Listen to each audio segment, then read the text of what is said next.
Hello, everybody, and thank you so much for joining me for another show today. I'm very, very excited because today I'm talking to somebody who takes recycling very, very seriously. And without further ado, I'll allow John Parkinson to tell us his story. John, how did you start your business and why did you start it? And what exactly is it that you do? Hello, Melanie. Okay, it's a long story. I'll try and keep it as short as I can. So that my earliest memories was travelling around in the car with my dad, who was a salesman of recycled wool in Yorkshire in England, way back in the early 60s. And he used to stop at all the different mills, and when mum was at work, I'd be in the car with him. I hadn't started school and stuff, and sometimes I'd go in the mills with him, and I remember the smells of the mill and the sound of the mill, and those are my earliest memories.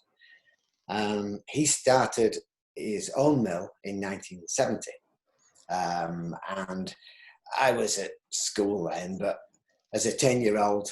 So I was going in the holidays and weekends, and didn't seem much fun in those days when you were treading bales of rags and sorting them and cleaning them. But it kind of was I don't know, I got the textiles thing into my blood that's just stayed and stayed and stayed.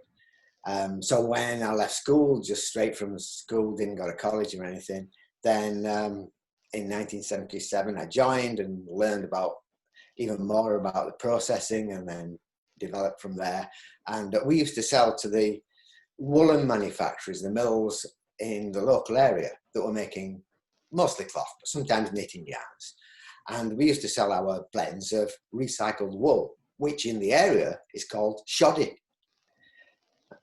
Most people think that shoddy is sort of not a great term to use, but it's the old traditional term. And if people ever Googled it or looked at it, they'd find all sorts of history around that kind of tradition, which is where we come from, that heritage, that Yorkshire heritage of textile recycling.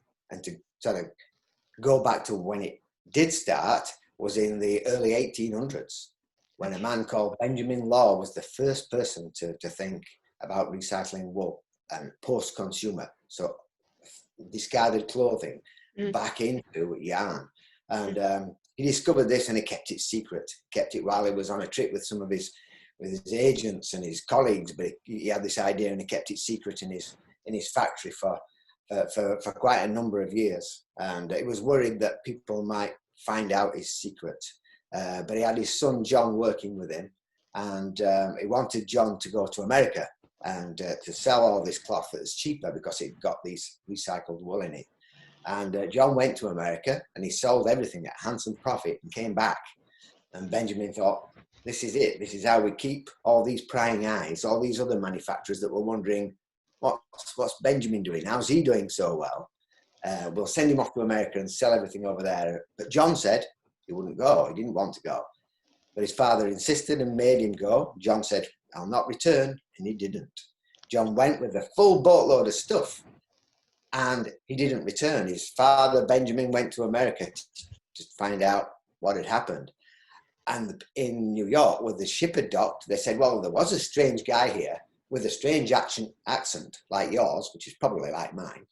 But he's headed off for New Orleans for a good time. He had a water cache. So he must have sold all.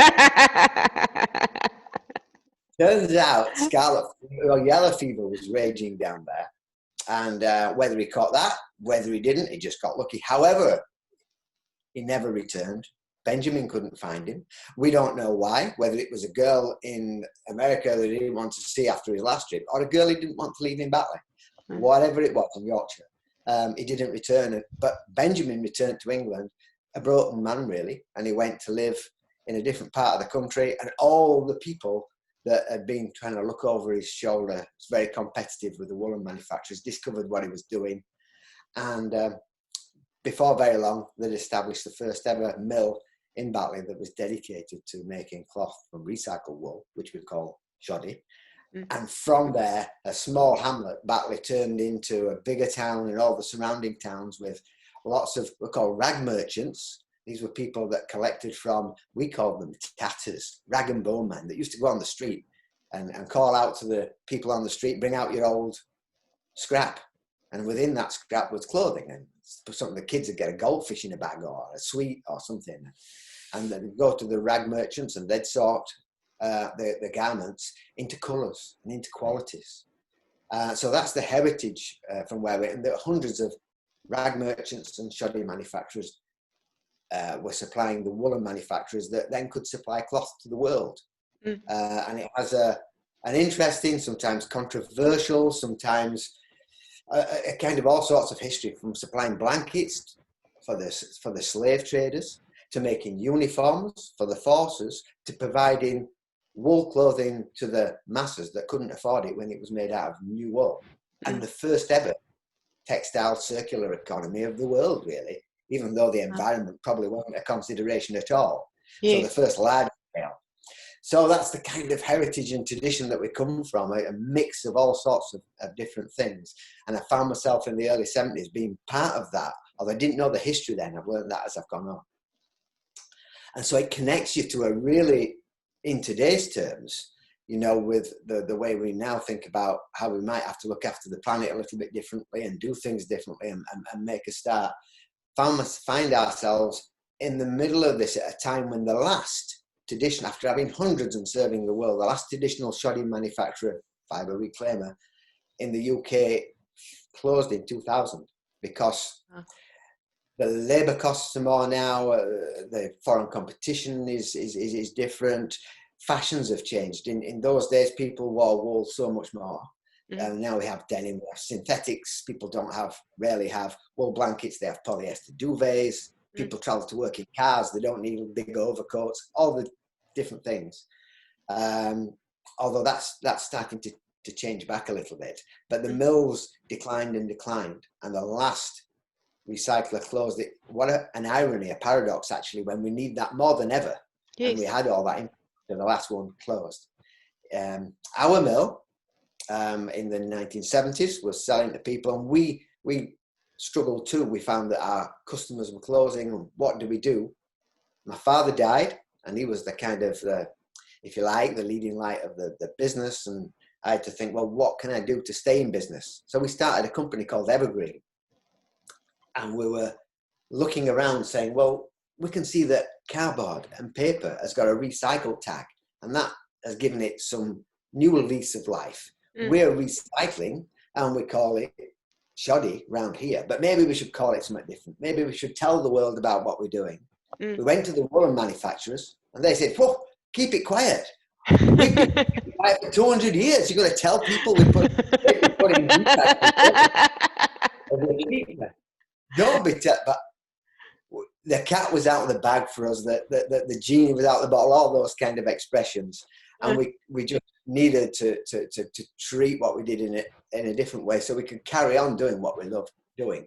But that meant we had to move from not just being reclaimed fibre manufacturers. If we couldn't find spinners and weavers to work with us, we would have to do that ourselves, or at least pay other people to do that production. And eventually we got our carding and spinning, and we carried on paying weavers to do the weaving and all to our specification.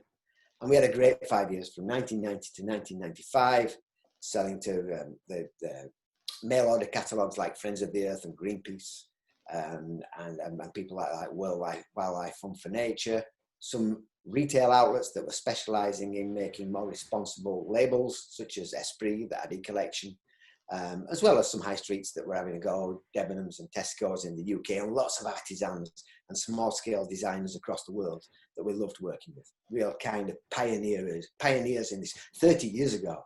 We knocked on the door of some of the high street chains that today in their shops have banners of how responsible they are, that laughed in our face way back then. And it kind of hurts, you know, you kind of think, wow, you know, if we'd have been able to hang on, maybe we'd have had a business that could have influenced that more, and perhaps influenced it in a way that sometimes is more akin to the way that we do things rather than the way that big business does things. And but we didn't. We were experimenting with recycling, even though our heritage passion, what we know best, is recycling wool. We were experimenting with recycling denim, mechanical recycling of denim, which is fairly straightforward apart from it's cellulosic. And when it gets hot, going through the mechanical recycling process, if you get a little spark or if it gets too much heat and you get a little bit of combustion, the dust around in the air just sends sparks off, and it's really difficult. And eventually, one day, I shouldn't laugh, should I? It's like was the thing in me. What do you do if you don't laugh? That we had a fire that we couldn't put out. We'd had one or two little ones before. I kept running in with a hose. Or anything else, and we couldn't, and it burnt our factory down, and that was it. The other part of it actually was what's popular now that was really new then was PET, polyethylene triethylate, so the fibre from recycled plastic bottles.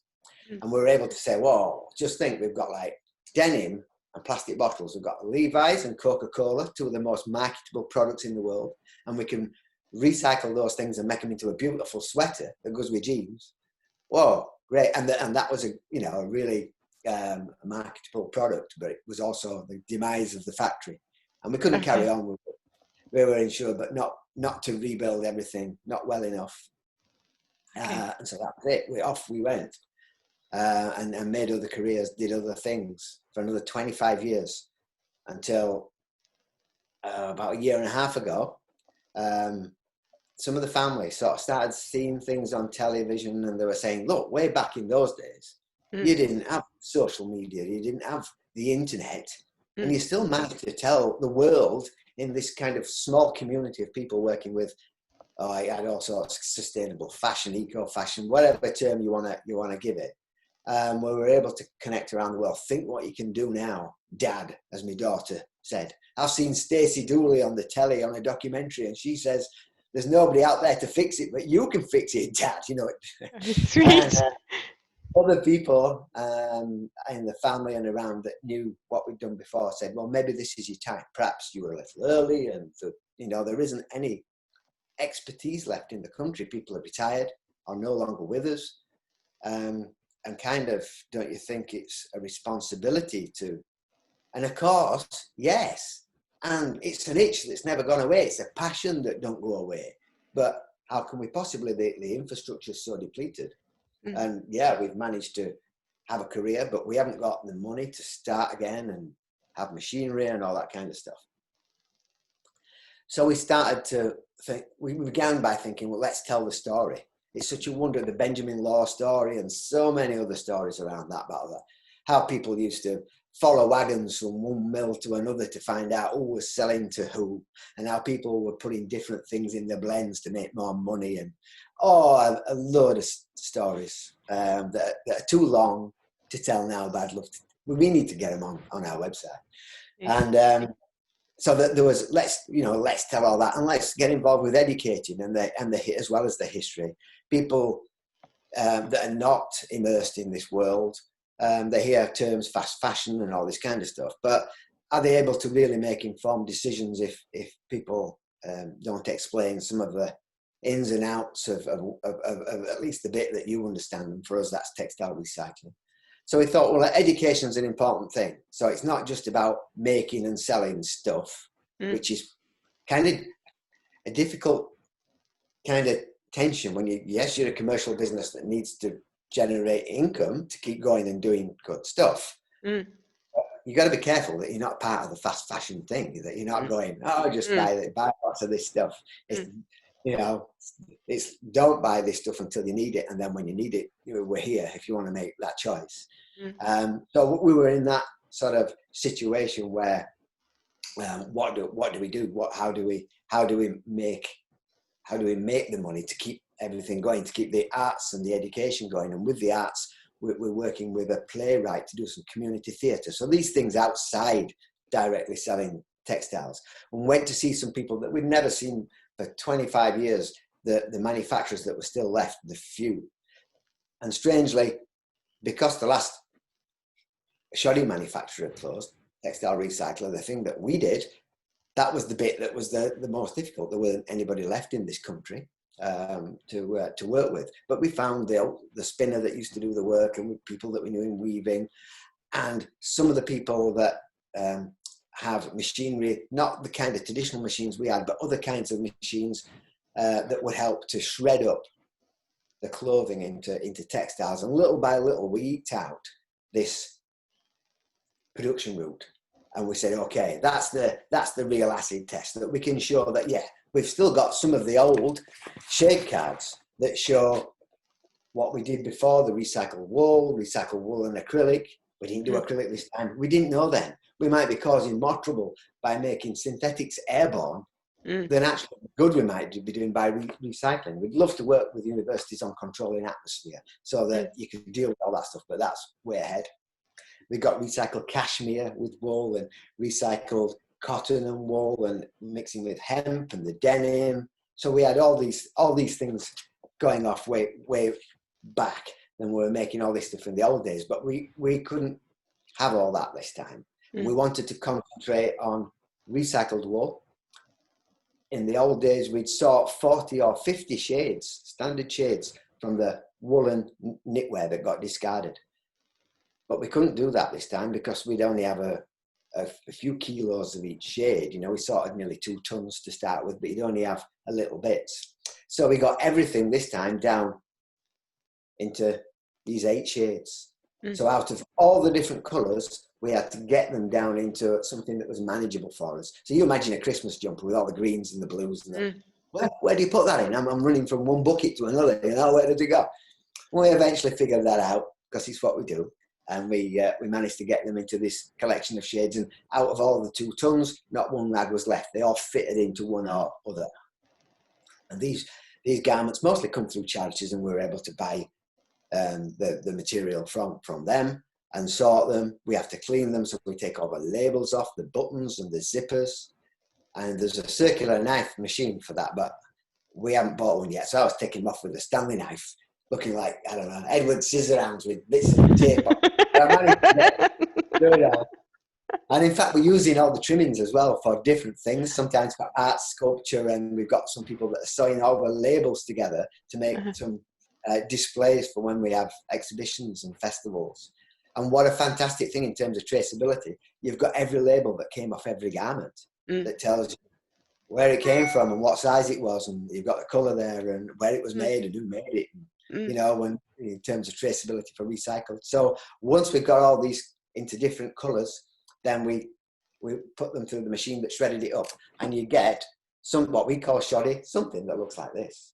This was we call it candy floss anyone, because it's just candy floss anyone, and that's got all the pastel shades in all together. You can have solid shades, so you just get a red like that one, and that's shoddy too. So this is I still smell it, and this is. Can you see the thread that's still left in there? Yes. And when that goes through a carding machine, that thread will get reprocessed, and a carding machine is a series of rollers and teeth where materials pass through, and then you get something that's much more even like that, which eventually gets put into strips like this, and it gets rubbed into what we call a slubbing, and then put on a spinning frame, and then you get twist like this, a little bit of draft where you pull and twist, and it makes a yarn. And eventually the yarn is spun on a spinning frame and would look like that. Wow. So you've got from old jumpers that people have thrown away that could have been shipped half the way across the world or a landfill into this, then into this, then into yarn. That's magical. And it is wizard-like. It's a magical process. It is just fabulous. And from there, you can make things. Look at this, it's a cushion cover, and that's the pink colour. This is called Granny's Best Mash. It's called Nippy Squirrel. It sounds like you have fun choosing names. We had great fun. We got Daybreak in Dewsbury. Dewsbury is a town where I was born, and next to Batley, where Shoddy first started. Bedtime in Batley, we have a really dark one. And you can make beanie hats like this from the different walls. This is Daybreak in Dewsbury. We were making things again, which was just a fabulous thing, and knitting yarn like this one that's all balled up with the packaging. And later next month, we'll have kits with the knitting yarn, all good to go on the website where people can buy as gifts with the patterning and the needles. And we love the idea of the craft element of what we do, because we believe there's a craft in recycling wool. It's not recycled and, oh, we'll just have to manage to do. There's a beauty, there's an aesthetic in that sorting and your design decisions about where you put your colours, and then do you sort even your wool jumpers into different qualities, into, you know, your thick ones and your thin ones that we call stockings and boleins, really old names for different qualities of garments. So it's quite, in that 200 years of the textile recycling, both pre-consumer and post-consumer, had a whole range of different terms and names, and a quite advanced system of materials. As well as the yarns, we can also make cloth. So we have the cloth here, and this is Granny's Mash and Nippy Squirrel. In fact, Nippy Squirrel runs, because we ended up with a lot of grey, so we put that in as the warp threads, the threads that run that way, a long way, and put across the weft all the different colours from the range. So that's Candy Floss across, Day Those are Baking beautiful. The red is called By the Fire. Yeah. That's amazing. So, and the cloth then coordinates with the knitting yarns. So if you have something knitted and something woven, then everything can go together and match, in whether it's interiors, interior furnishings or clothes or whatever it is. And we're currently experimenting with felt too. We've never known felt, recycled wool, post-consumer recycled wool to be used for felt before. It may have been, but we don't know of it. And the felter that we're working with have no experience of anybody else doing it. So it could be new. It's certainly rarely done. That's fairly new, but the initial trials are working well. And we work with universities too on already, even though we're a new company, on a few different projects, which is trying to advance our knowledge and the way that we work with reclaimed materials and how we value them. So the business is quite diverse, the new business. The new business is called iinouiio, which looks a strange name. It is a strange name, unfamiliar.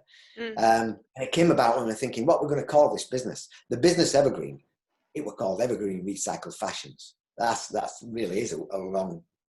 It got shortened to Evergreen eventually. I'm not sure we've got any better with iinouiio, but I just wanted to say how wonderful it is. We thought we'd never come back to this business again, but here we are, the only traditional shoddy manufacturer. We'll be the last one if there's nobody else after us, and maybe, just maybe, if our plans work, it'll be a resurgence, a starting up of the textile industry in England again. And whilst recycling happens in many other parts of the world, textile recycling, our kind of claim is really that that's great and they do a fabulous job, but we need recycling here to look after our own stuff here. Yes. The UK should be looking after the UK's own waste here, not just looking after it. And as I said before, we've got to look after it, but turn it into something wonderful that new generations can get involved with. And it certainly, when I was growing up, if you were in the shoddy trade or rag grinding, it wasn't your first chat-up line on a Friday night when you were in the pub. It wasn't great. Well, I think today it could be a little bit more sexy than it has been. If we can encourage new generations and we can keep the skills, we've got the knowledge, the skills, the expertise, the lunacy to still love this trade, then maybe there's a whole generation that can just, whilst we're the last people, can just hold on to what we do with what we do. And so we have this new business where we've got all this material now on the website, and we never thought we'd make that ever again. We didn't know how to build a website. We've had to learn all this stuff, and we also wanted to capture in the name this idea that the planet is probably heading towards being in a mess, if it isn't already in a bigger mess, and it seems like too big a thing. But if we just start to make changes, just start to do something, and we can just play our part in that, it's one of the few things that we can do as with our knowledge as a legacy, and encourage other people to perhaps think about that. And I'm always telling the kids, never give in, always keep going, tenacity and, stick in and all that kind of stuff. And my little saying at home is, it's never over till it's over. Only I say it in my Yorkshire accent, which is, it's never over till it's over. And I thought, that's it, an acronym, we'll have it, iinouiio. But when we tried to register the name, it was too close to somebody else. I don't know how somebody else had that. And so I thought, oh, I've got to put it. It is never over until it is over. And Companies House in the UK said, oh yeah, nobody will want that name, crazy guy. So we said, yeah, we'll have it. In a moment of madness. So we became iinouiio. So I'm not sure. The marketing people say, who's going to know what you do from that? And they're right. Who is? And maybe we'll have I don't know. We'll change the branding or something. But we're iinouiio, so we stuck with it, and we love it. But I can see why, people might not find us on websites and social media and stuff so easy because of the name. So that's how we became iinouiio, and that's where we are.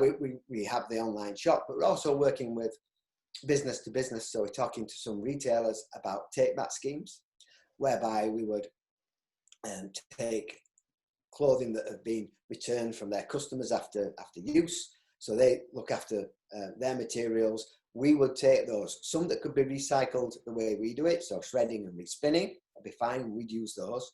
The other clothing that couldn't be used for that, shirts and underwear and swimwear and all that kind of stuff, well, there are other uses for those. So that's where then we would work with upcyclers and say, okay, we've got all this material, you can use this to, the jeans and all that kind of stuff, unless we're doing crazy things like recycling denim again. And so we could work with upcyclers for the material that they use. Some of it will be okay for the vintage shops. Some of it will be okay for repair, and all sorts of other diverse uses, some of which we maybe haven't even figured out yet. So we're working with on take back schemes. We're also working with businesses that make their own waste in their manufacturing, and they're very interested in making it back into a yarn and back into a fabric again that they can have as a product that they make something from and offer it to their customers again. So we've got the end user with the craft materials, and we've got the business to business stuff, and as well as that, we've got the research side of things with universities. So we're working with 2 projects right now, and we've got the arts and education side of the business. So it's full on. We started it from home. We don't have manufacturing. We're looking for funding, for grants, for any which way that we can do that, to get that under our control, and then we can do more research and development, and we can do the shorter runs, and we're not at the dependent on other people to make what we can make. So we're looking for funding to do that, and that might be a little ways down the road. But that's kind of I said it'd be a long story, didn't I? That's the way we've gone from. I've just gone a 200-year journey from Benjamin Law, all the trials and tribulations of the industry, which were peaks and troughs. And the peaks were always the kind of war times or trouble times, whether it was making blankets for disasters or uniforms in the wartime. And the old saying was, when the cannons boomed, the mill chimneys roared, with all the making materials. And in fact, they used to say that during those times, birds used to fly backwards so the soot didn't get in their eyes. So there's all that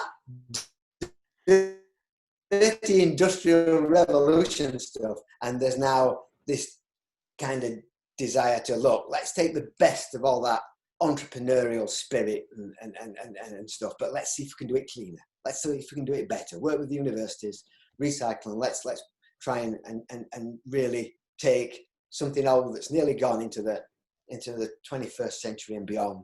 When a lot of the talk is about chemical recycling, the worry is they forget about this mechanical recycling that's already a tried and tested, proven one part of the solution, not the whole solution, just one part of the solution. Yeah.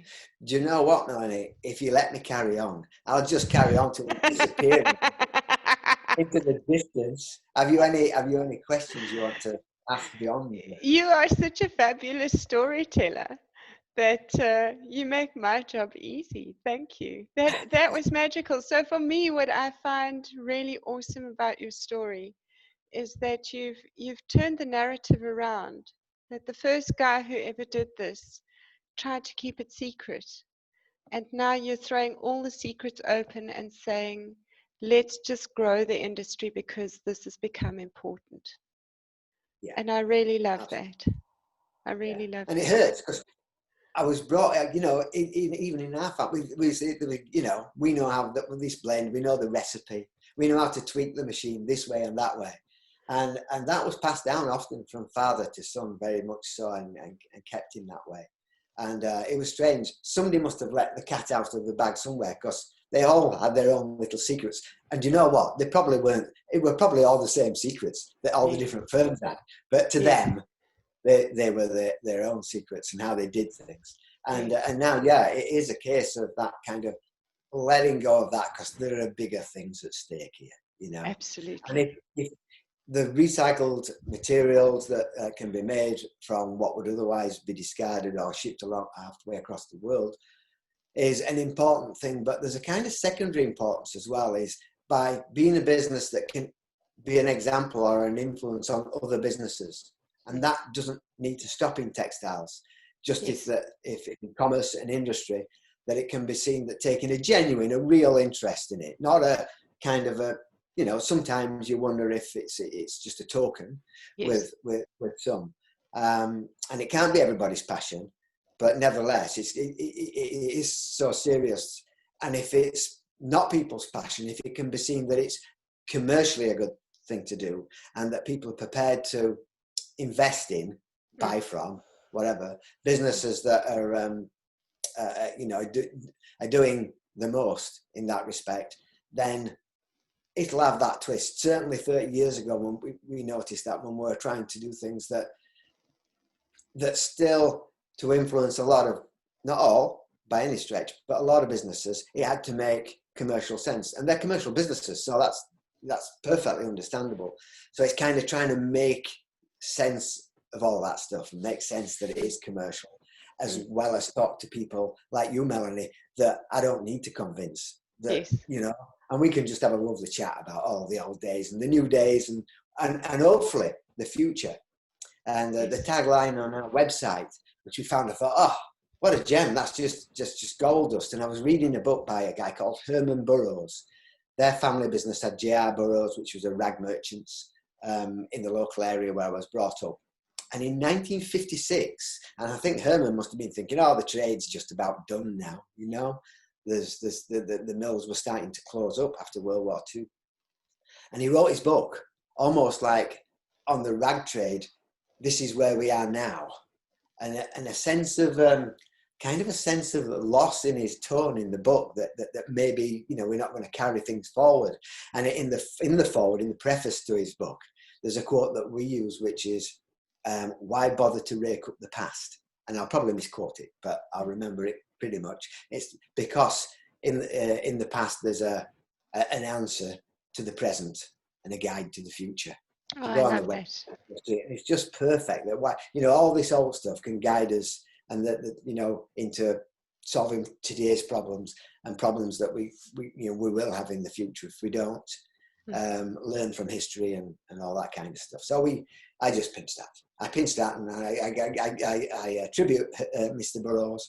It's such a wonderful book. I keep thumbing through. I've got lots of the old books and stuff. So that's kind of the message that runs throughout what we do, is that we take the heritage and the old and the secrets and put them in today and say, come on, let's do something together. So collaboration is a really important part of our business. And whereas in the old days, we'd perhaps see things as competition, today, for us anyway, we see it as opportunity to spread the message and grow the business. And we've just started from home, just where I am now, just in a little house. And we've got the spare room that smells like a mill because it's full of yarn, and the garage does. It's lovely to go, just smell like being in the mill again. I can smell all the stuff from the mill. It's a gorgeous smell. And we're starting from here, and we're doing a lot from here. And we have our partners that have the mills in the local area, who where some of our material has been processed, and some of it is stored. So that's kind of very much a cottage industry is where we're starting from. And who knows where it'll go.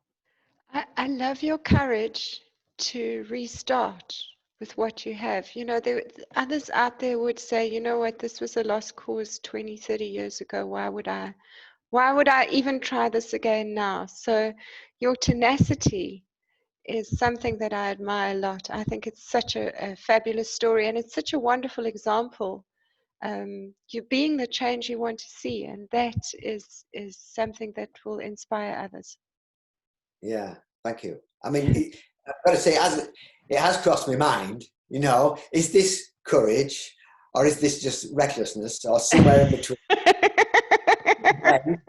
Blending things. And maybe there's a bit of everything in there. But, you know, you get to apart from all the sort of the opportunities and stuff, because I didn't need to do this. I could have just nicely gone away and retired. Absolutely. I was on part-time and I still work a couple of days a week in my teaching job. I'm a teacher now. And, but it was just, come on, this is the last chapter. This is a chance to, you know, to finish your working life with a real flurry and do something really amazing. And the danger being, the thing that scared me more than starting, were being in a rocking chair going, oh, I could have done that. You know, if only, you know, I could have been a footballer. I could. No, don't be an acting of. Let's, you know, go out with a bang here. And let's see if we can do something really special. And it's not all altruistic, you know. As I say, it's scratching that itch that won't go away. And that's the why for me. You know, there is a selfish thing, and that's something I started all those years ago. You know, I've got the chance of preserving and thinking, well, all that effort we put in and all that money we lost when the factory went and I had to move house because I couldn't afford the air, all that, you know, could be of something of a different value than I ever imagined. You know, not necessarily a monetary value, because there are loads of things that make us rich, and the money thing is just one of them. And it was just a sense of perhaps enriching an industry, or at least influence it, even just a tiny way, just influence things one little bit. And if that's just the way that this gets out to your audience, to the people that listen to this podcast, oh, I never knew that, and did you hear that crazy guy on the pod? You know, if it just sets conversations going and people are talking and thinking about what might be possible, then sometimes, you know, those wins are all you can contribute. But how fabulous to be just part of this, and who knows where it'll go. I love it. I love it. I love it. Well, I'm certainly going to drive your story as far as I possibly can, because I really think it's worth sharing. Thank you very much. Thank you. It's a pleasure. Now, I think I'm going to wrap it up. If anybody is looking for you online, where can they find you? They can find us at www.iinouiio, which is iinouiio.com. And on there are links to the Facebook page, Instagram, and YouTube, where there are some videos of us 30 years ago, which we were on the telly about 7 or 8 times. But we got 2 clips that from television programs that we were allowed to use. And so there's some of the stuff from 30 years ago doing what they're doing, and some of the stuff from today, what we're doing. It shows some of the processing and some of the garments and some of the stuff that we've made. And so there's all that to see on there, and the shop's on there too, so people can visit the shop. There's also information about all the history, all the stories I was telling about in chunks of 50 years from 200 years ago, if people are interested. And then there's a page with a load of links if they want to read on more, with publications that are really, really informative and interesting, some of them, and some of them more academic. And there's a load of links where people can find out about stuff and see how fabulous things like this were made. That's one of the blankets, that's the Evergreen label, the blankets that we made. And it just still amazes me. You're talking about that wizards in amazing processes. That how do you get from old jumpers shredded up and then all the different colours into such wonderful blankets like this? Now I do sound like a salesman now, and I'm not a good salesman. You just sound like you're in love with your own product. It's beautiful. No, but I'm just like, I don't know what. It's not as though I don't know what to expect, but I can stand just gawping at the machines. How did they figure out how to do that? You know? And I kind of never think that I'm part of the process. I just look at the conversion and think, this is like a magic show. This really is. So that's where they can find some of the magic show on there. If they look at the YouTube stuff, and yeah, feel free to use the shop. That's great too. But if you don't, just enjoy the site. That's it. Just enjoy the site. That's awesome. Thank you for sharing your message. Now, if you were to speak to somebody out there who's thinking about going into your game as a young person, what advice would you give to them? Probably the advice that I don't take. It's probably do all go your get a own job in IT. Yeah, I'll get a job in something. So for sure, this is no easy road. This is tough in every respect. And I guess I had a start in many ways by being in the small family business and all that stuff. So there's a lot of research to do beforehand of the manufacturing and the technicalities and around the market, all that stuff. So do your homework and do your financial planning and your business planning, and talk to loads of people. And I can't believe I'm saying this. Don't jump in feet first. I've done it twice. And both times I've thought, I should have done more planning. I should have done this before. And yet I find that I jump in and I'm figuring things out as they go. And they cost. They cost in time and they cost in money. So do your planning better than I do it. And if you want to know about stuff, get in touch with us, and maybe there are some ways we can collaborate. There'll be secrets we're happy to give away. There'll be some that might cost, but there'll be a way of collaboration whereby we all can earn a living out of it and grow the idea of the circular economy in whatever way. And our only experiences in this traditional manufacturing. I know there are one or two other things that are happening that are fabulous, but we have to stick to what we know, which is perhaps good advice. We're broadening out to develop what we know, yes. But maybe that's good advice. Yes. Get to know what you know and stick with it, yes. And work steadily. Wow, that was amazing. Thank you so much for sharing your really, really inspiring story with me today. I appreciate it so much. Thank you very much for the invite. Thanks for letting me join you. And good luck with all you're doing and sharing this stuff. All right, it's a fabulous job you're doing too. You're telling me how good we would do. You're doing some great stuff too. So we're all part of the same kind of campaign. Should it be a private company campaign? Somehow we campaign a bit. We do all the time. Take care.